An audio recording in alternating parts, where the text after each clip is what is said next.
లూకాసు వార్త 23వ అధ్యాయం.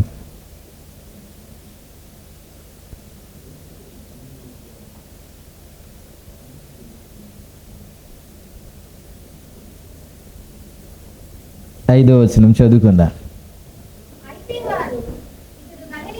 మొదలుకొని ఇంతవరకును యూదయ దేశం అందంతటను ఉపదేశించు ప్రజలను లేపుచున్నాడని మరింత పట్టుదలగా చెప్పిరి. ప్రభు ఈ మాటలు ఆశీర్వదించును గాక, మనందరితో మాట్లాడును గాక, వినే చెవులు గ్రహించగల మనసు మనందరికీ దేవుడు ఇచ్చును గాక. చిన్న ప్రార్థన చేసుకొని వాక్య సందేశంలోనికి వెళ్దాం. పరిశుద్ధుడును మహోన్నతుడైన తండ్రి, నీకు వందనాలు ప్రభు. మరొక దినాన మాకు అనుగ్రహించే విధంగా మేమందరం కూడుకోవడానికి ప్రభు మీ సన్నిధిలో ఒక గడియ గడుపుట 1000 గడియల కంటే శ్రేష్టమైనది అని, ఒక దినము గడుపుట 1000 దినముల కంటే శ్రేష్టమైనదని ప్రభు నీ వాక్యము సెలవిస్తుండగా ఆ భాగ్యము, ఆ ధన్యత మాకు అనుగ్రహించినందుకు నీకే వందనాలు. ఎంతమంది అయితే ఇంకా రానే ఉన్నారో వారికి కూడా తోడుకుంటండి, ప్రేరేపించండి, ఆకర్షించండి, నడిపించండి, సకాలంలో రావడానికి కృప చూపించండి. వారు కూడా ఆశీర్వదించబడాలని మేము కోరుతూ ఉన్నాం ప్రభు. తండ్రి ఈ సన్నిధికి వచ్చి ప్రతి ఒక్కరూ బలపరచబడాలి. నేను లేఖనాన్ని మీరు ఆశీర్వదించండి, నాతో మాతో మా అందరితో మాట్లాడమని, నీవే మహిమ పొందుకోమని నీ పరిశుద్ధాత్మ సహాయమును కోరుకుంటూ యేసు నామములో అడుగుచున్నాము తండ్రి. ఆమేన్, ఆమేన్. నిన్నటి దినాన నేను జ్ఞాపకం చేయలేదు. ఇది ఏంటి అని అంటే, మరొక నింద వారు మోపారు. మరొక నింద మోపారు. ఏంటంటే 5వ వచనం, అయితే వారు లేదు, ఇతడు గలిలయ దేశము మొదలుకొని ఇంతవరకును యూదయ దేశం అంతటా ఉపదేశించుచు ప్రజలను రేపుచున్నాడు అనే మాట చెప్పారు. ఇంకో మాట చెప్పారు. ఏంటి అని అంటే, గలిలయ ప్రదేశం అంతా ఆయన వాక్యం చెప్పుచు అనేక మందిని రేపుచున్నాడు ఈయన అన్నమాట. నిన్న దినాన రేపుచున్నాడు, దుర్మార్గంగా ప్రవర్తిస్తున్నాడు, ప్రజలను తిరుగుబాటు చేయడము నేర్పిస్తున్నాడు అన్నమాట మనము చూసుకున్నాం. కాబట్టి అదే సందేశంలోనికి నేను వెళ్ళకుండా, ఎప్పుడైతే వారు ఆ మాట అన్నారో, ఓహో ఇతను గలిలయ ప్రాంతానికి చెందినవాడు అన్నమాట, నా అధికారంలోనికి అయినా రాడన్నమాట, హేరోదు రాజు పరిపాలిస్తున్న ఆ ప్రదేశంలో ఉన్నవాడు అన్నమాట. అయితే నేను ఇతనిని ఆయన యొద్దకు పంపుట మంచిది అని హేరోదు దగ్గరికి పంపిస్తాడు. హల్లెలూయా, హల్లెలూయా. హేరోదు దగ్గరికి పంపించిన తర్వాత ఈ హేరోదు ఎప్పటి నుంచి యేసయ్య ఎవరో చూడాలని చూస్తున్నాడంట. ఎందుకు చూడాలని అనుకుంటున్నాడంటే, ఇతనికి చాలామంది చెప్పారంట. ఏంటి, ఆయన గ్రుడ్డివారు కనులను తెరుస్తున్నాడయ్యా, కాళ్ళు లేని వారిని కాళ్ళు ఇచ్చేస్తున్నాడయ్యా, స్వస్థత అలా జరుగుతుందయ్యా, ఊచ చేయగలవారిని బాగు చేస్తున్న, కుష్ఠరోగులను బాగు చేస్తున్నాడని అనేక మంది చెబితే వినడం తప్ప యేసయ్యను ఎప్పుడు చూడలేదు. యేసయ్యను చూడాలి అనుకున్నది యేసయ్యను కాదు, యేసయ్య అద్భుతాలను. ఒక ఆయన కూడా లూకాసు వార్త 19వ అధ్యాయంలో యేసయ్యను చూడగోరాడని మాట ఉంటుంది, కానీ యేసయ్య అద్భుతాలు మాత్రము కాదు. ఎవరు? జక్కయ్య యేసయ్యను చూడగోరి ఒక మేడి చెట్టు ఎక్కెను అన్నమాట చూస్తా. ఇతను కూడా చూడగోరెను అని ఉంటుంది, కానీ ఏమి చూడగోరెను? ఆయన చేసే అద్భుతాలు. దీని విషయంలో నేను వెళ్ళను. ఇది అయిన తర్వాత సాధ్యమైతే ఉపమానాలు, దేవుడు చెప్పిన ఉపమానాల గురించి వెళ్ళడానికి ప్రయత్నం చేస్తాను. ఆ ఉపమానంలో దీని గురించి అనేక సందేశాలు మీకు జ్ఞాపకం చేస్తాను, ప్రభు కృప చూపిస్తే. హల్లెలూయా. మంచోళ్ళందరూ స్తోత్రం చెప్తా. ఖుషిగా ఉన్నవారు హల్లెలూయా చెప్దా. ఖుషిగా ఉన్నారా? మీ ఫేస్ అలా చెప్పట్లేదు.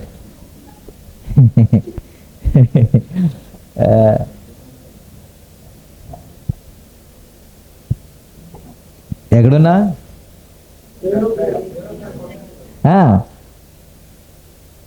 హేరోదు ఆయన యొద్దకు అద్భుతాలు చూడాలనుకున్నాడు. రాగానే ఆయన ఏవేవో అడుగుతున్నాడు. ఏవేవో అడుగుతా ఉంటే ఒక్క ప్రశ్నకి జవాబు రాలేదు. ఇప్పుడు చెప్పండి, ఎందుకు రాలేదంట? ఏంది? మీరు 23వ అధ్యాయము 8వ వచనం నుండి ఉంటుంది కదా, పోనీ మీరు చదవండి 8వ వచనం. హేరోదు యేసును చూచి మిక్కిలి సంతోషించెను. ఆయన గూర్చి చాలా సంగతులు విన్నందున ఆయన ఏదైనా ఒక సూచక క్రియ చేయగా చూడ నిరీక్షించి బహుకాలం నుండి ఆయనను చూడగోరెను అన్నమాట. బహుకాలం నుండి ఏంటి చూడగోరెను? యేసయ్యని కాదు, యేసయ్య అద్భుతాలు. ఈరోజు కూడా ఎందుకు వస్తామంటే అద్భుతాల కొరకు. ఏంటి? అద్భుతాల కొరకు. మనం వచ్చేది అద్భుతాల కొరకు కాదు, యేసయ్య కొరకు రావాలి. యేసయ్య చెప్పింది కూడా మొదట ఆహారం కాదు, నీతి అన్నాడు కదండి. మొదట నీతిని వెతికితే ఆహారం కూడా వస్తుంది. మొదట యేసయ్యను వెతికితే అద్భుతాలు వస్తాయి. కాబట్టి మొదట అద్భుతాల గురించి మనం ఎప్పుడు ఆలోచించకూడదు. మనము మొదట ఆహారం గురించి ఎప్పుడు ప్రార్థన చెయ్యకూడదు. మనం చేయాల్సిందే ఒకటే, ఆయన నీతి, ఆయన రాజ్యమును. ఈయనైతే ఏదైనా అద్భుతాలు చూస్తే ఏమొస్తాయి సార్ చెప్పండి? ఈ అద్భుతాల గురించి కూడా మీకు జ్ఞాపకం చేశాను. టచ్ అంటే పడిపోతున్నారండి కదా. ఇలాంటివి విన్నారు కదా, విన్నారు. ఈ శక్తి అండి, ఇలాంటి వ్యక్తి ఏ దైవ సేవకుడు మాట్లాడుతుంటే అందులో సబ్జెక్ట్ లేకపోయినా, వాక్య అవగాహన లేకపోయినా టచ్ ఉంది కాబట్టి అబ్బో గొప్ప దైవ సేవకుడు అండి అంటాం కదండి. ఎందుకని? అతనిలో ఏముంది? ఆ టచ్ నరకానికి తీసుకెళ్తుందా, జీవానికి తీసుకెళ్తుందా? పోనీ పరలోక రాజ్యానికి టచ్ తీసుకెళ్తుందా? పోనీ ఎవడైనా అద్భుతాలు పొందాడు, వాడేమో ఆ అద్భుతాలు పొందినందుకు పరలోక రాజ్యానికి వెళ్ళిపోతాడా? లేదు కదా. పోనీ శాశ్వతంగా ఇంకా అనారోగ్యం రాకుండా ఉంటుందా? ఏమంటే ఒకసారి బాగుపడిన తర్వాత అనారోగ్యం ఖచ్చితంగా వస్తుంది కదా. కాబట్టి స్వస్థత మెయిన్ కాదు కదా. స్వస్థత గురించి మనం వెతకడం కాదు. అసలు ఏది ప్రాముఖ్యం అనేది గుర్తు చేశాను మీకు. ఎంతవరకు మెమరీ పవర్ ఉందో నాకు తెలియదు, కానీ ఎంతవరకు అంటే ఏది ముఖ్యమైనది అంటే ఏదైతే మన ఆత్మను రక్షించి నరకం నుండి తప్పిస్తుందో ఆ వాక్యము విలువైనది, ఆ వాక్యము ప్రాముఖ్యమైనది. ఆయన అక్కడ సమీపంగా ఉంది కాబట్టి ఆత్మను సిద్ధపరిచే వాక్యము కావాలి, కానీ అద్భుతాలు కానీ కాదు. ఒకడు లోకమంతా సంపాదించి తన ఆత్మను పోగొట్టుకుంటే ప్రయోజనము ఏమి అన్నాడు. ఆత్మను గురించి పట్టించుకునేవాడు లేడు కదా, ఆత్మను బలపరిచేవాడు లేడు. ఆత్మను బలపరిచే వాక్యాన్ని ప్రకటిస్తూ ఉంటే ఎవడు దాన్ని పట్టించుకోరు. ఉపవాస ప్రార్థన అంటే ఎవరు రాలేదు, కానీ స్వస్థత పండుగలు అంటే మాత్రం అందుకే ఈరోజు రాలేదు. ఉపవాస పండుగ కదా ఇది, ఎవరు రాలేదు. అదే ఫీస్టింగ్ అయితే ఈస్టర్ రోజు చూడాల. ఎంతమంది ఉంటారా? అదేంటో ఏది మైండ్లో అయితే. అందుకే ఇంకో మాట కూడా గుర్తు చేశాను. యూదా ప్రజలకంట ఉపవాస దినమే పండగ అని గుర్తు చేశాను. ఎంతమందిగా? ఏ దినం అంటే కడుపు మార్చుకోవడమే పండగ. వాళ్ళకి మనం కడుపు నింపుకోవడమే మనకి పండగ. ఆ పండగ రోజు ముక్కలు ఉంటాయి కానీ ఏం లేదా అంట. ఏంటి ఆ చుక్క లేకపోతే పండుగ ఉండదు. ఖచ్చితంగా చుక్క ఉండాలి, ముక్క ఉండాలి, చుక్క ఉండాలి, అప్పుడే పండగ. దేవునికి స్తోత్రం. లేకపోతే అసలు పండగే పండగ.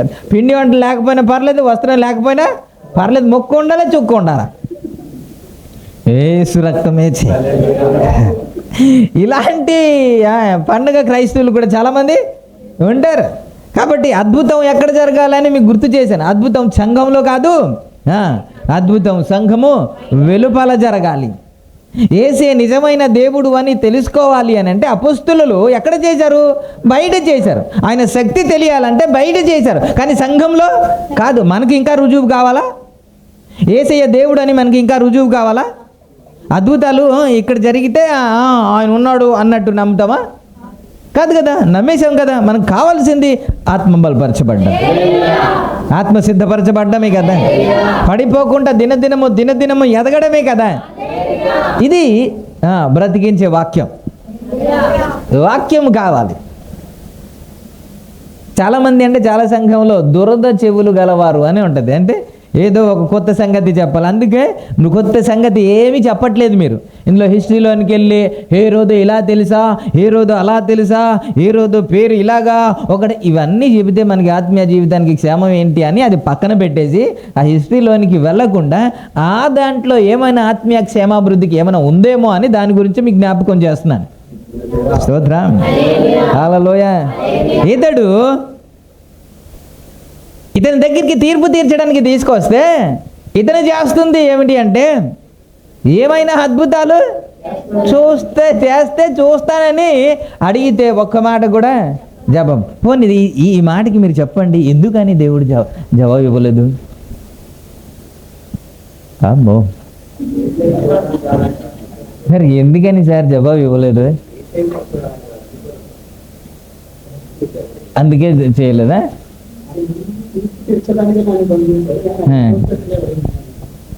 ఆయన అడిగాడు కాబట్టి ఆయన కోరిక తీర్చాలి కదా. ఒక ఆయన చూస్తూ ఉంటే ఆయన కోరిక తీర్చేశాడు కదా. జక్కియా దిగిరా, నేను నీతో ఉండాలి అని చెప్పాడు కదా. ఇక్కడ ఎందుకు ఆశపడి ప్రాణాన్ని తృప్తిపరిచే దేవుడు కదా, మరి ఎందుకు జరగలేదంటారా? జక్కియాకి లాస్ట్లో దొరికింది, ఫస్ట్ దొరికిందా?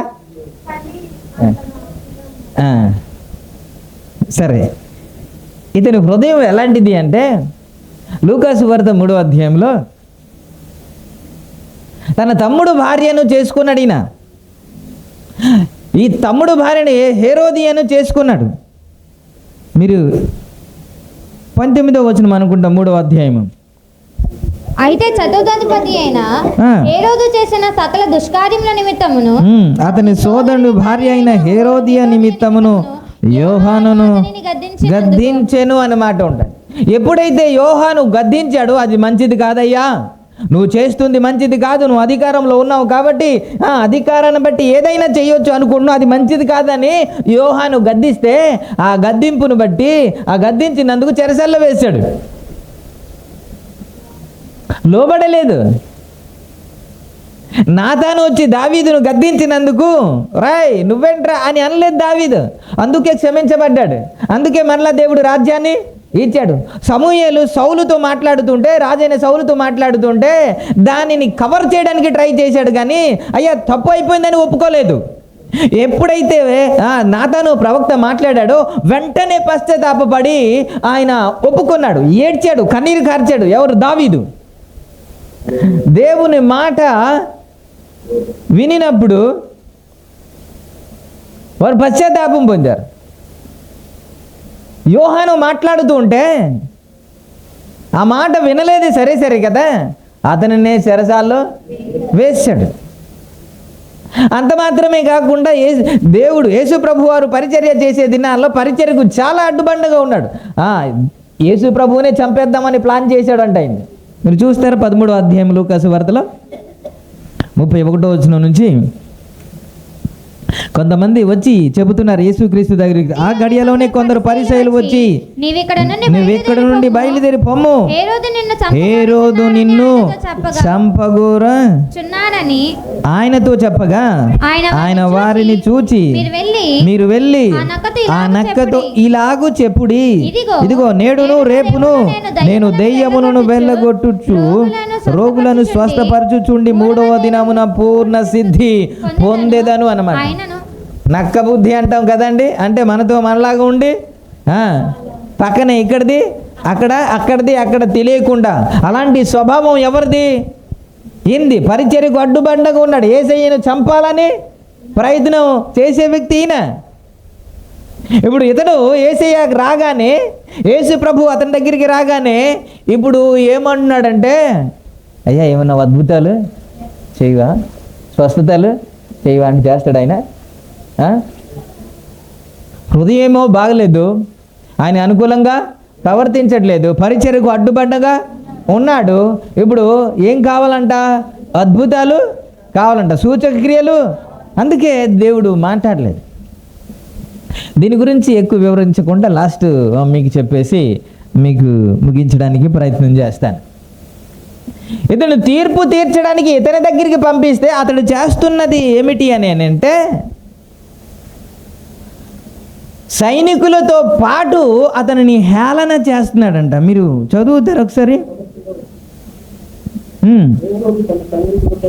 హేరోదు తన సైనికులతో కలిసి ఆ. ఆయనను తృణీకరించి అపహసించి ఆయనను ప్రశస్తమైన వస్త్రమును తొడిగించి పిలాతు నొద్దకు మరలా పంపెను. అంత ఇతడు ఒక అధికారంలో ఉన్నాడు కదండి, ప్రజల్ని తీర్పు తీర్చే వ్యక్తిగా, తీర్పరిగా ఉన్నాడు కదా. మరి ఇతడు ఎలా ఉండాలి? సైనికులతో కలిసి హేళన చేయవచ్చా?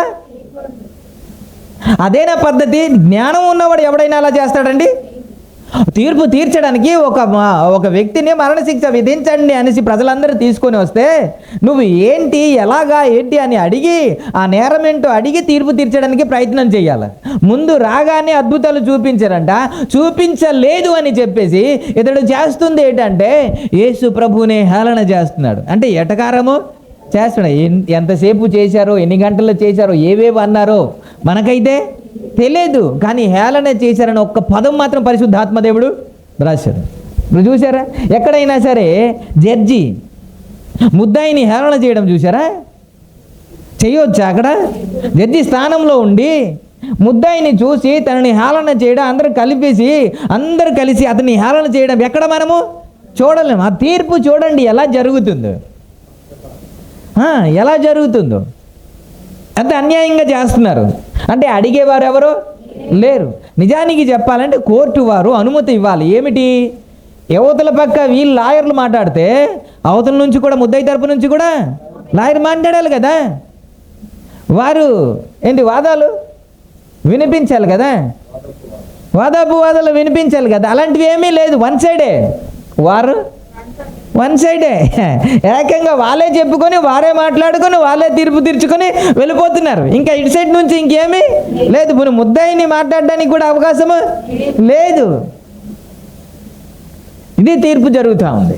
ఇది హేరోదు దగ్గర. అందుకే హేరోదు గురించి నేను ఎక్కువ మాట్లాడకుండా నేను ముందుకు వెళ్ళిపోతున్నా. ఈయన ఏమి తీర్పు తీర్చకుండా ఏం చేస్తున్నాడంటే అలాగునని మరలా ఎవరి దగ్గరికి? పిలాతు దగ్గరికి పంపించేశాడంట. ప్రభునామానికే మహిమ కలుగునుగా. హల్లెలూయా, హల్లెలూయా. పిలాతు దగ్గర ఏంటి, ఎలా తీర్పు జరిగిందని నేను జ్ఞాపకం చేశాను కదా. ఇప్పుడు చదువుదాం 13వ వచనం నుండి.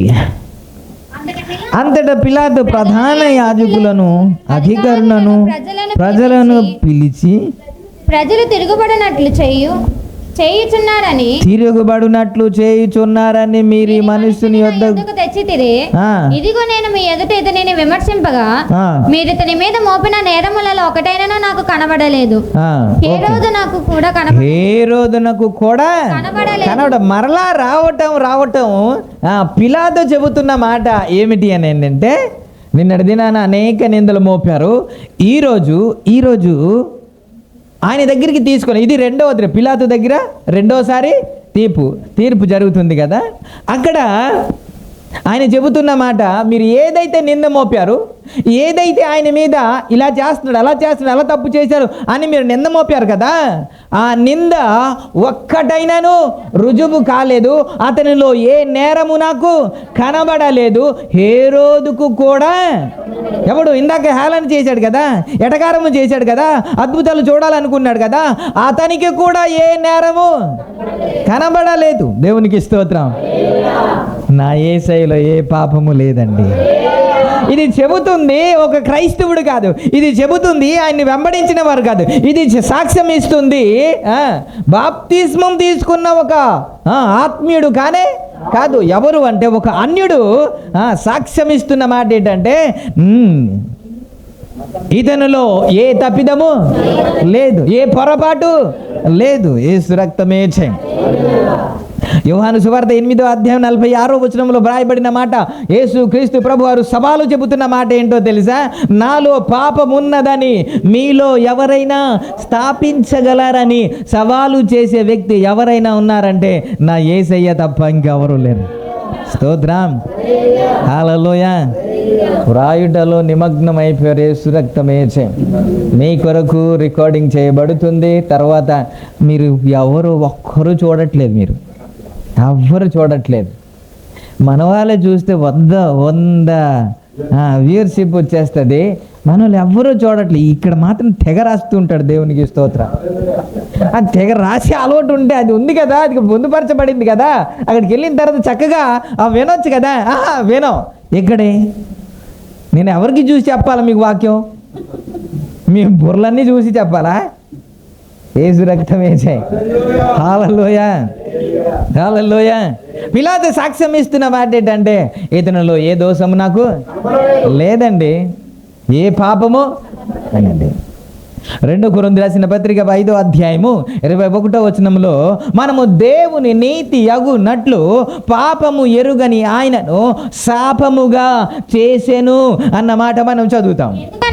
ఎందుకనగా మనము ఆయన యందు దేవుని నీతి అగునట్లు పాపము ఎరుగని ఆయనను మన కోసం, ఎవరి కోసము? ఎవరి కోసం? మన కోసము శాపముగా చేయబడ్డాడండి. స్తోత్రం, హల్లెలూయా. ప్రభునామానికే మహిమ కలుగును. ఆయనలో ఏ దోషము లేదు, ఏ పాపము లేదు. అందుకే యెషయా గ్రంథంలో ఆయన ఎన్నో వందల క్రితమే ప్రవచిస్తూ వ్రాసిన మాట 53వ అధ్యాయము 4-5 వచనంలో వ్రాయబడిన మాట మీరు చదువుతారా ఒకసారి? నిశ్చయముగా అతడు ఎవరి రోగమును? మన రోగమును, ఆయన రోగమును కాదు, మన రోగమును భరించెను, మన వ్యసనములను సహించెను.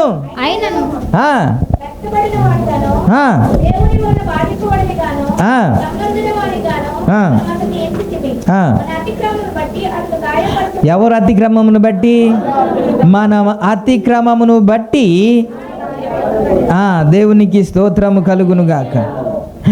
మన అతిక్రమమును బట్టి అతడు గాయపరచబడెను, మన దోషమును బట్టి నలగగొట్టబడెను, మన సమాధానార్థమైన శిక్ష అతని మీద పడెను, అతడు పొందిన దెబ్బల చేత మనకు స్వస్థత కలుగుచున్నది. ప్రభునామానికే మహిమ కలుగునుగా. ఇవన్నీ వ్రాయబడిన మాట మీరు చూస్తే మన దోషమును బట్టి ఆయన నలగొట్టబడ్డాడు. ఆయనలో ఏ దోషము లేదు, ఏ పాపము లేదు, ఏ అతిక్రమము లేదు. చాలామంది తప్పుడు బురద జల్లాలని అనుకుంటారు. మీరు తరిచి చూసినా, ఏ విధంగా చూసినా, ఎవరు సాక్ష్యం ఇచ్చినా ఆయనలో ఏ తప్పిదము లేదే అని చెప్తారు కదా. Praise the lord. అందుకే మన యేసయ్య గురించి మాట్లాడుతున్నా, ఆయన పరిశుద్ధుడు అని. Praise the lord. దేవుడు అనబడిన వాడు ఎవడైనా ఉన్నారంటే పరిశుద్ధుడై ఉండాలి, పాపము లేనివాడై ఉండాలి, యథార్థవంతుడై ఉండాలి. అలాంటి ఆ వ్యక్తియే దేవుడు అనబడ్డానికి అర్హుడు. అలాంటి దేవుని మూలంగా మాత్రము మన పాపమును కడిగివేయబడుతుంది. దేవునికి స్తోత్రం. హల్లెలూయా, హల్లెలూయా. అతనిలో ఏ పాపము లేదు, కానీ మన పాపము ఆయన మీద మోపబడింది. అతనిలో ఏ శాపము లేదు, కానీ మన శాపము ఆయన మీద మోపబడి. ఎందుకు అని అంటే ఆయన మనలను శాపము నుండి విడిపించడానికి, పాపము నుండి విడిపించడానికి, నరకం నుండి విడిపించడానికి తానే మనలను ప్రేమించి, దేవునికి స్తోత్రం కదా, మనలను ప్రేమించి. యోహాను సువార్త 3:16 కదా, దేవుడు లోకమును ప్రేమించి ఆయన తన అద్వితీయ కుమారునిగా పుట్టిన వాని యందు విశ్వాసముంచు ప్రతివాడు నశింపగా నిత్య జీవము పొందునట్లు ఆయనను అనుగ్రహించాడు. మనము నిత్య జీవము పొందునట్లు ఆయనను మనకి అనుగ్రహించాడు. దేవునికి స్తోత్రం. హల్లెలూయా. ఆయనే లేకపోతే మనకు మోక్షము లేదు, ఆయనే లేకపోతే మనకు పాప క్షమాపణ లేదు, రక్ష ప్రోక్షణ లేనిదే పాప క్షమాపణ లేదు కదా. ఆ రక్తం కూడా కోడెల ఒక రక్తం కానీ, మేకల ఒక రక్తం కానీ, ఎడ్ల ఒక రక్తం కానీ కాదు, పరిశుద్ధుడైన దేవుని రక్తమై ఉండాలి. హల్లెలూయా. అది పరమాత్ముని రక్తమై ఉండాలి. Praise the lord. ఆ పరమాత్ముడే నజరేయుడైన యేసు ప్రభు. పిలాతు కూడా సాక్ష్యం ఇస్తున్నాడు. చాలామంది అంటున్నారు, ప్రధాన యాజకులు చెబుతున్నారు, తీవ్రమైన హేరోదు దగ్గర అంట వారు తీవ్రమైన నేరములు మోపారు అన్నమాట. మీరు చూస్తారు లూకాసు వార్తలోనే వ్రాయబడి నిలబడి ఆయన మీద తీక్షణముగా నేరము మోపిరి. అక్కడ కూడా నేరం మోపుతున్నారు. ఇతడు తప్పు చేశాడు, ఇతడు నేరము చేశాడు, ఇతడు ఘోరమైన పాపము చేశారు అని తీక్షణముగా నేరము మోపిన ఒక్కడు కూడా రుజువు కాలేదు. దేవునికి స్తోత్రం. హల్లెలూయా. పాపం ఉంటేగా రుజువు అవడానికి. నీకు ఇష్టం వచ్చినట్టు నీకు నచ్చలేదని నీ కడుపులో మంట ఉందని చెప్పేసి ఏది పెడితే చెప్పేస్తే అది రుజువు అవ్వాలి కదా. కానీ ఒక్కటి కూడా రుజువు కాలేదు. దేవునికి స్తోత్రం. ప్రజలందరూ అంటున్నారు, ఇతడు పాపం చేశాడు, ఇతడు పాపి, ఇతడు నేరం చేశాడు, ఇది ఘోరమైన పాపం చేశాడు, ఇతడు మరణశిక్ష విధించాలి అని అంటుంటే తీర్పు తీర్చిన వ్యక్తి అక్కడికి వెళ్ళి ఇక్కడికి వెళ్ళి పరిశీలించి వారి మాటలన్నీ గ్రహించి చెబుతున్న మాట, ఇతని యందు ఏ పాపము లేదు, ఇతని యందు ఏ నేరము లేదు, నాకు కనబడలేదు, హేరోదుకు కూడా స్తోత్రం చెప్పట్లేదు. నీ దేవునిలో ఏ నేరము లేదు, నువ్వు ఆరాధించే దేవునిలో ఏ పాపము లేదు సార్. హల్లెలూయా. పాపరహితుడైన దేవుణ్ణి మనం ఆరాధిస్తున్నాం. పాపి అయిన దేవుని కాదు, పరిశుద్ధుడైన దేవుని మనం ఆరాధిస్తున్నాం. యెషయా గ్రంథం 6:3 వ్రాయబడిన మాట ఏంటో తెలుసా? పరిశుద్ధుడు పరిశుద్ధుడు పరిశుద్ధుడు అని నిత్యము కొనియాడబడుతున్న నా ప్రభు దేవునికి స్తోత్రం.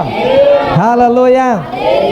ఇలాగ కొనియాడబడుతున్న స్తుతించబడుతున్న ఎవరైనా ఉన్నారంటే నా యేసయ్య తప్ప ఇంకెవరు లేరు సార్.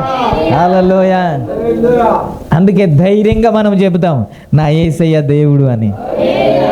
పోనీ మీరు ఏదైతే ఒప్పుకుంటున్నారో, ఏదైతే నమ్ముతున్నారో అతనిలో కానీ వారిలో కానీ ఏమైనా పరిశుద్ధత ఉందా అంటే దాని రుజువు చేయడానికి వారికి సత్తా లేదు. కానీ మన మీద దాడి చేయడానికి, ఏదో నింద మోపడానికి ప్రయత్నం చేస్తారు. వారిలో తొంగి చూస్తే ఎక్కడ చూసినా పాపమే, దోషమే. కానీ నా యేసయ్యలో ఎలాంటి దోషము, ఎలాంటి పాపము, ఎంత తరిచి చూసినా సరే ఒక్క పాపము కూడా కనబడలేదు. సరే, ఇప్పుడు మిమ్మల్ని అడుగుతాను, మనము ఏం నేర్చుకుంటున్నాం అంటే యేసయ్య మన కొరకు ఎంత అన్యాయంగా తీర్పు తీర్చబడ్డాడు. ఈ అన్యాయపు తీర్పు తీర్చబడ్డాడు అని మీకు అర్థమైనప్పుడు అది ఎవరి గురించి? మన కొరకే కదా. మన కొరకే కదా మౌనం వహించాడు. మన కొరకు కదా అన్యాయంగా తీర్పు తీరుస్తున్నా సరే ఒక్క మాట కూడా ఆడకుండా ఉన్నాడు. ఇప్పుడు మన కొరకు ఇంత అన్యాయంగా తీర్పు తీర్చబడితే ఆయన కొరకు ఏదైనా అన్యాయంగా మనకు జరిగితే మనం ఏం చేయాలి చెప్పండి సార్? మీకు ఎవరైనా సరే భోజనానికి పిలిచి బిర్యానీ, చికెన్ బిర్యానీ, గారెలు, ఊరిలు ఏదో వండి పెట్టేస్తే నెక్స్ట్ మీరేం చేస్తారు? ఏం చేస్తారు సార్? ఖచ్చితంగా పిలిచి మీరు కూడా ఆ ఊరిలో కూరిలో ఏదో పెడతారు కదా. మరి నీ గురించి ఇంతగా అవమానం పొందితే, ఇంతగా ఆయన అన్యాయపు తీర్పు పొందితే, ఒకవేళ నిజంగా నీకు అన్యాయంగానే మాట్లాడుతుంటే, అన్యాయంగానే తీర్పు తీరుస్తూ ఉంటే, ఇప్పుడు నీవు నేను ఏం చేయాలి? దాని గురించే కదా నీ మాటలన్నీ చెబుతున్నాను. నా కొరకు ఇంతగా అవమానము పొందితే, నా కొరకు ఇంతగా అన్యాయమును భరిస్తే, యేసయ్య కొరకు ఒక్క అన్యాయమని నేను భరించకూడదా? ఆ నిర్ధారణ మనకు రావాలి కదా. అందుకే ప్రతి ఒక్కరు శిష్యులందరూ చెబుతున్న మాట, ఈ నామము కొరకు మేము అవమానమును నిందను భరించడానికి అర్హులు అన్నాడు. ఎందుకు?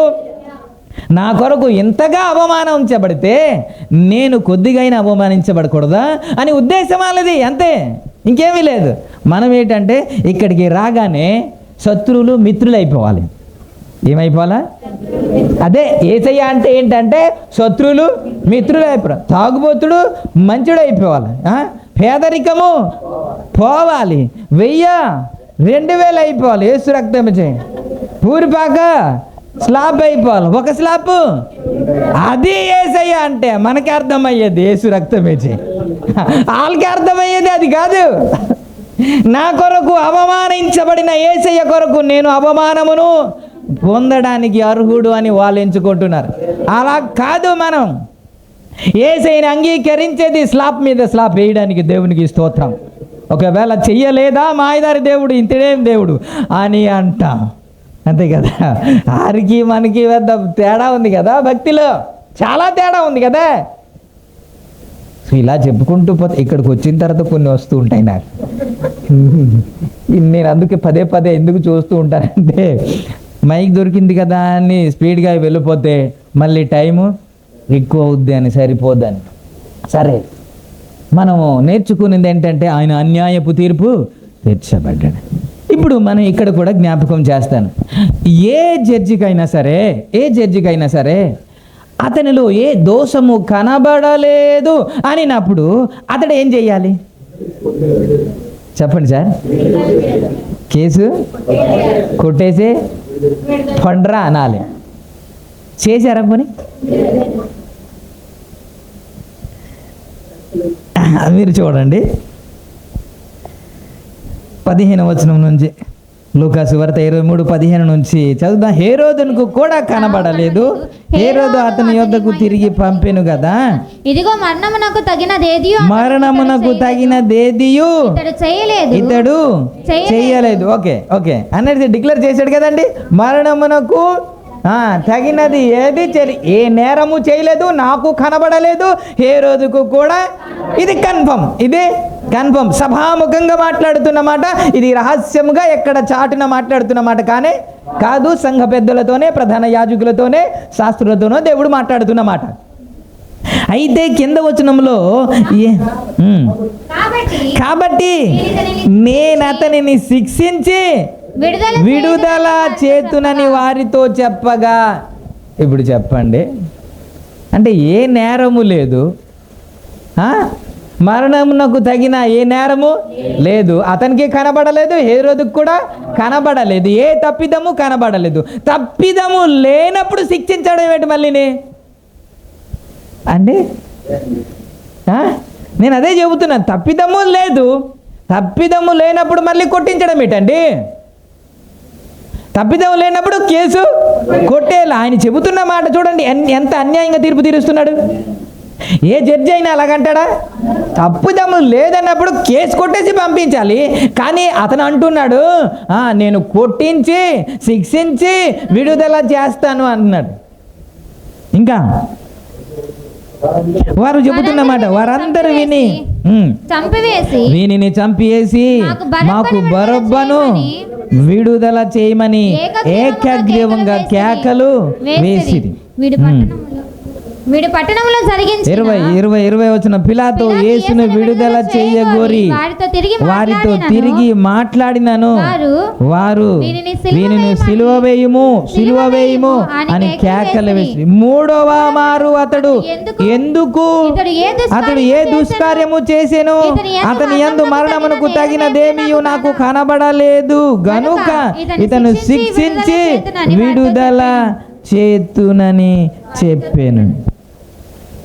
మరలా చెబుతున్నాడు ఏంటి? మరలా అదే,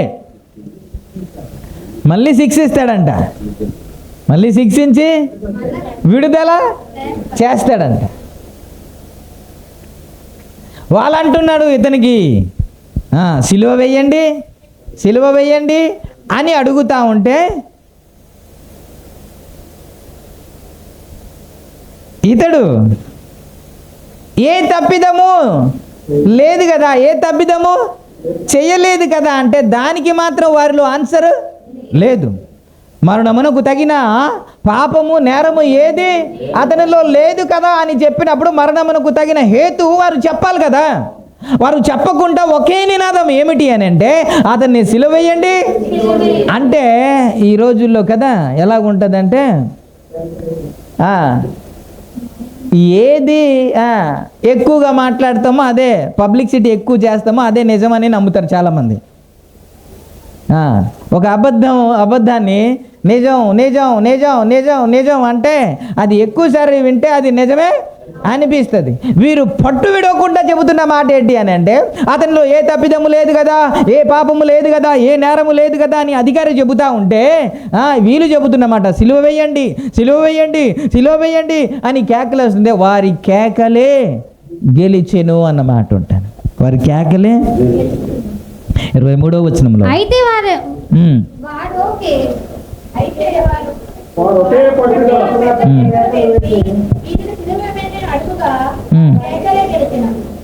వారి కేకలే గెలిసెను అన్నమాట. ప్రభునామానికే మహిమ కలుగును గాక. ఇక్కడ మనము మత్తయి సువార్తలో ఏమని ఉంటుందంటే, వారు అసూయ చేత ఆయనని అప్పగించారని అతడు ఎరిగి అన్నమాట. 18వ వచనము 27వ అధ్యాయము. కాబట్టి జనులు కూడి వచ్చినప్పుడు పిలాతు, నేనెవరిని విడుదల చేయవాలనని మీరు కోరుచున్నారు? బరబ్బనా లేదా క్రీస్తనబడిన యేసునా అని వారిని అడిగాను. ఏలి అనగా వారు అసూయ చేత ఆయనను అప్పగించరని దేని చేత? అసూయ చేత ఎవరిని అప్పగించాను. నేరమేమీ లేదు, లోపల ఏముంది? అసూయ చేతనే యేసయ్యని సిలువ వెయ్యండి అంటున్నమాట. మీరు ఇంకో మాట మిమ్మల్ని అడుగుతున్నాను, ఏ జడ్జి అయినా సరే అక్కడ కూర్చున్న వారిని అడిగి ఇతడు నిర్ణయం తీసుకుంటాడా? అలా నిర్ణయం తీసుకుంటే ఇతడు జడ్జి అవుతాడా? ఇప్పుడు నీకు ఏమీ తప్పిదం లేదని తెలిసింది, నువ్వు వారిని అడగడం ఏంటి? ఇతన్ని విడుదల చేయాలా, బరబ్బని విడుదల చేయాలని వారిని అడగడం ఏంటి? వాళ్ళని అడిగి తీర్పు తీర్చాలా? ఏ కోర్టులోనైనా అలాగే జరుగుద్దా? వారు ఏమి చెబితే నువ్వు అదే తీర్పు ఇస్తావా అండి? అదే నేను చెబుతున్నా, ఎంత అన్యాయంగా తీర్పు తీరుస్తున్నాడు చూడండి. అసలు జడ్జి అంటే ఏంటంటే ఇటువైపు నుంచి అటువైపు నుంచి విని ఏది నేరమో, ఏది తప్పిదమో, ఏది మంచో, ఏదో చెడో గ్రహించి దాని నిర్ణయం నువ్వే తీసుకోవాలి. అది జడ్జి యొక్క తీర్పు. కానీ ఇతడు ఏం చేస్తున్నాడంటే వారినే అడుగుతాను, నేనేం చేయాలి? ఇతన్ని విడుదల చేయాలా, అతన్ని విడుదల? నువ్వు వీళ్ళు చెబితే నువ్వు నిర్ణయం తీసుకుంటే నువ్వెందుకు ఇంకా అధికారి? నువ్వెందుకు తీర్పు తీర్చడానికి? వాళ్ళు తీర్పు తీర్చేయచ్చు కదా. చూడండి ఎంత ఇదిగా. అంటే అదే చెప్తాం, ప్రపంచంలో ఎవరికి ఇలాగ తీర్పు జరిగి ఉండదు. ఏ జడ్జి అడిగి మరి నిర్ణయము ఎక్కడ తీసుకోరు. అది యేసయ్య గురించే జరిగింది. మరలా ఒక అవకాశం వచ్చింది. ఏంటో తెలుసా? ఆయన అధికార మందిరములో ఉండేటప్పుడు పరిశుద్ధాత్మ దేవుడు కలల ద్వారా తన భార్యతో మాట్లాడాడు. ఏంటంటే, ఆ నీతిమంతుల జోలికి వెళ్ళొద్దు, పొద్దున్నే నేను కలలో చాలా ఇబ్బంది పడ్డాడని గురించి. అతడిలో ఏ తప్పిదము లేదు, అతడు నీతిమంతుడు, అసూయ చేత అప్పగించారు అని భార్య వెంటనే ఆలస్యము చేయకుండా ఎప్పుడైతే కల వచ్చిందో పడుకొని అంటే లేచి చూస్తే ఏమో భర్త లేడు, పిలాతు లేడు. ఏం చేయాలని ఆలస్యం చేయకుండా, వచ్చే వరకు వెయిట్ చేయకుండా వెంటనే కబురు పంపించింది, జాగ్రత్త, నువ్వు తీర్పు తీరుస్తున్నావు, అతడు నీతిమంతుడు, ఆ నీతిమంతుడు జోలికి నువ్వు వెళ్ళొద్దు అని చెప్పిన తర్వాత అప్పుడైనా మారు మనసు పొందాలి కదా, అప్పుడైనా నీతిగా న్యాయంగా తీర్చాలి కదా. అయ్యో అతడు నీతిమంతుడంట కాబట్టి మనము నీతిగా యథార్థంగా న్యాయం తీర్చాలని ఒక ఆలోచన రావాలి కదా. అప్పుడైనా సరే ఇంకా మార్పు రాకుండా ఇంకాను ఆ విధంగానే తీర్పు తీరుస్తున్నాడు, ఇంకాను వారి అడిగే తీర్పు తీరుస్తున్నాడు. ఎంత అన్యాయమో చూడండి. ఒకటేమో పరిశుద్ధాత్మ దేవుడు కలల ద్వారా మాట్లాడుతున్నాడు, అతడిలో ఏ తప్పిదము లేదు అని. విచారణ ద్వారా తేలిపోయింది, అతనిలో ఏ తప్పిదము లేదు. ఇతడు అంట యేసు క్రీస్తుని తీసుకెళ్ళి కొరడాతో కొట్టించి మరలా తీసుకొచ్చాడంట. కొట్టిస్తే వీళ్ళు మనసు కొద్ది కరుగుతుందేమో, అప్పుడు విడుదల చేయొచ్చేమో అని, ఏ తప్పిదము లేకపోయినా నాకు కనబడలేదు అని ఆయన నోటంట పలుకుతున్నా సరే ఇతడు యేసు ప్రభుని తీసుకెళ్ళి కొరడలతో కొట్టిస్తున్నాడంట. ఎక్కడైనా తీర్పు ఇలా చూసారా? అలా జరుగుతుందా? అందుకే చెప్తున్నాను, నా యేసయ్యకు మాత్రమే జరిగింది. ప్రభునామానికే మహిమ కలుగు.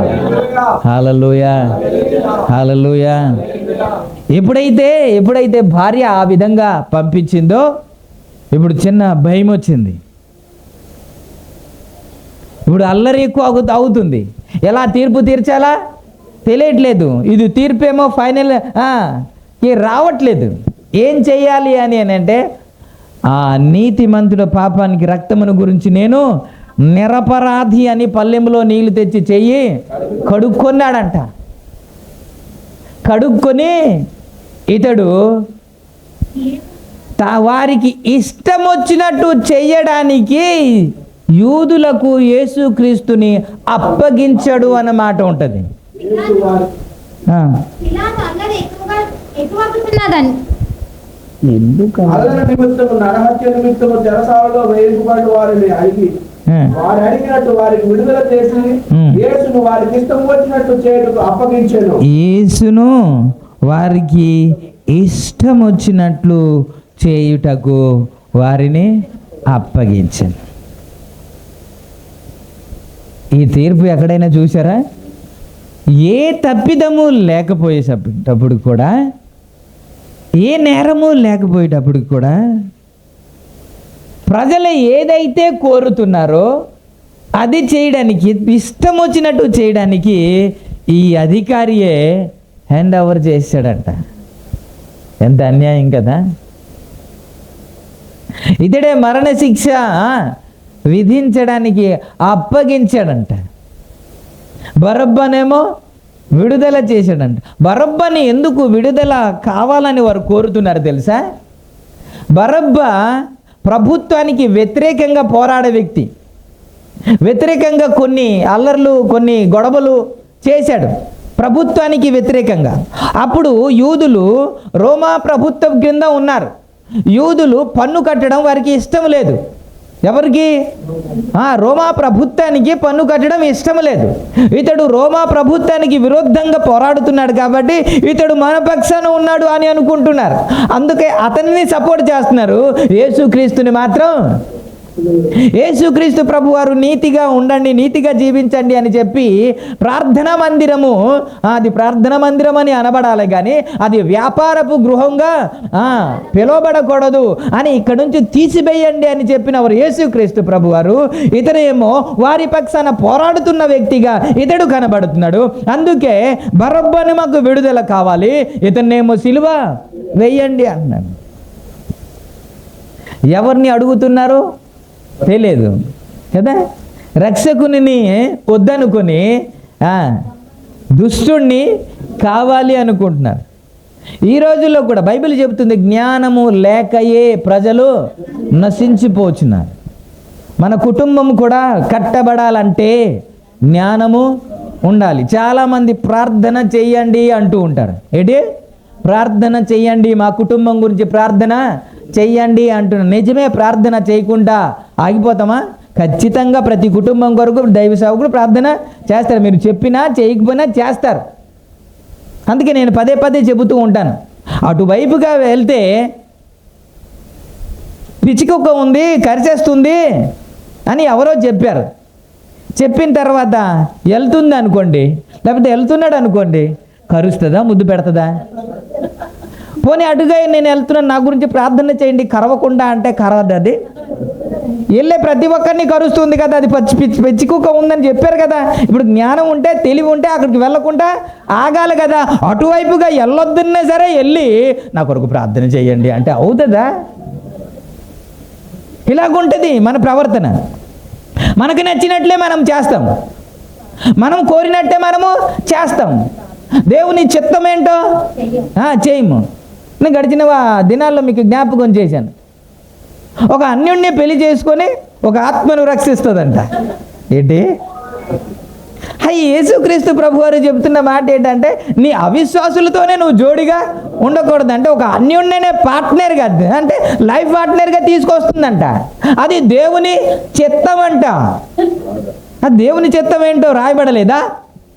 క్రైస్తవులనే వివాహం ఆడాలి కదా, విశ్వాసుల వివాహం ఆడాలి కదా, ఆత్మీయుల వివాహం ఆడాలి కదా, పరిశుద్ధులతోనే వివాహం ఆడాలి కదా. ఇది మనం అబ్రహాము జీవితంలో కూడా చూస్తాం కదా. నువ్వు ఎక్కడికి వెళ్ళొద్దు, నా స్వజనుల దగ్గరికే వెళ్ళు, నా కుమారుడికి భార్యను తీసుకొనిరా అని చెప్పాడు కదా. మరి దేవుడు ఇంత ఖచ్చితంగా తన చిత్తాన్ని చెప్పిన తర్వాత కూడా నీ చిత్తానుసారంగా చేస్తూ ప్రార్థన చెయ్యండి అని అంటే కట్టబడుతుందా?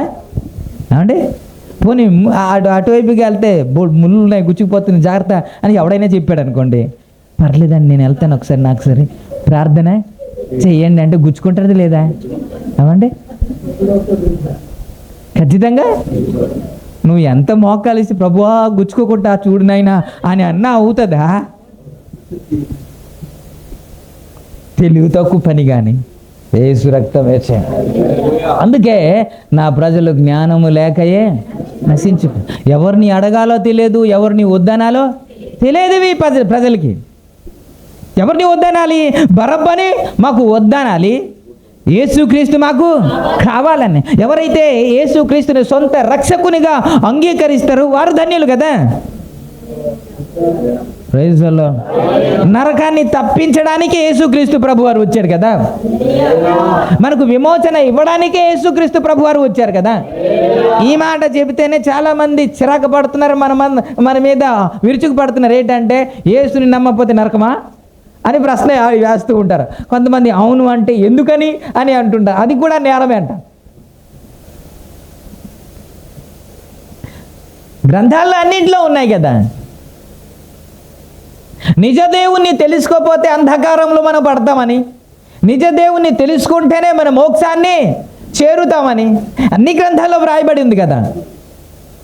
బైబిల్లో కూడా వ్రాయబడింది. అదే మేము చెబుతున్నాం.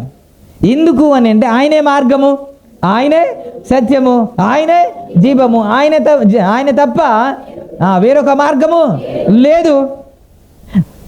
నేను డిసెంబర్ దినాల్లో ఆయనే ఎందుకు మార్గము, ఆయనే ఎందుకు జీవము, ఆయనే ఎందుకు రక్షకుడు అనేది చాలా మాటలు మీకు జ్ఞాపకం చేశాను. చాలా మాటలు ఆయనే ఎందుకు అని. మరి ఇంతమంది ఉంటుండగా ఆయనే ఎందుకు అని చాలా మాటలు గుర్తు చేశాను. ఎంతమందికి గుర్తుందో నాకు తెలియదు కదా. ఆయనే ఎందుకు అంటే ఆయన పరిశుద్ధుడు కాబట్టి, ఆయనే ఎందుకంటే ఆయన నీతిమంతుడు కాబట్టి, ఆయనే ఎందుకంటే ఆయనే మన కొరకు చనిపోయాడు కాబట్టి, ఆయనే ఎందుకు చాలామంది చనిపోయారు. కులాల గురించి, మతాల గురించి, వర్గాల గురించి, రాష్ట్రం గురించి, ప్రజల గురించి చాలామంది చనిపోయారు. మరి ఆయనే ఎందుకు వీరు కూడా రక్షకుడు కావచ్చు కదా అని అంటే ఆయనే మరణం నుండి తిరిగి లేచాడు కాబట్టి, మరణమును ఓడించి గెలిచిన వాడు, లేచిన వాడు యేసుక్రీస్తు మాత్రమే కాబట్టి. హల్లెలూయ. యేసుక్రీస్తు చెప్పిన మాట ఏంటో తెలుసా? నా అంతటా నేనే దానిని పెట్టుచున్నాను, ఎవడును నా ప్రాణమును తీసివేయడు. యోహాను సువార్త 10వ అధ్యాయం 18వ వచనంలో. అది పెట్టుటకు నాకు అధికారము కలదు, తిరిగి తీసుకొనుటకు నాకు అధికారము కలదు. నా తండ్రి వలన ఇది నేను పొంది తిని అనే మాట యేసుక్రీస్తు వారు ప్రభు వారి స్వయంగా చెప్పిన మాట ఇది. Praise the lord. ఇలా ఎవరైనా చెప్పారా అని అంటే ఎవరు ఇంతవరకు చెప్పలేదు కదా. ఇంకా పైగా గ్రంథాల్లో వ్రాయబడిన మాట అసతోమా సద్గమయ, తమసోమా జ్యోతిర్గమయ, మృత్యుర్మా అమృతంగా. నేను అసత్యంలో ఉన్నాను, సత్యంలోనికి నడిపించు. చీకటిలో ఉన్నాను, వెలుగులోనికి నడిపించు. మరణంలో ఉన్నాను, జీవంలోనికి నడిపించు అని చాలామంది మొరపెట్టారు, ప్రార్థన చేశారు కదా, విజ్ఞాపన చేశారు. ప్రార్థన చేస్తే దానికి జవాబు ఎక్కడికి మనకు కనబడదు, నా పరిశుద్ధ గ్రంథంలో మాత్రమే కనబడుతుంది. Praise the lord. అందుకే మనం అంటున్న ఆయనే రక్షకుడు అని.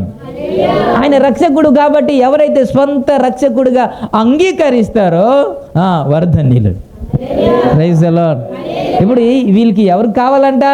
యూదుల కొరకే వస్తే, వారి కొరకే వస్తే, వారి విమోచన కొరకే వస్తే వారు చేస్తుంది ఏంటంటే మాకు బరబ్బ కావాలా, యేసు మాకు అక్కర్లేదు అంటున్నాను.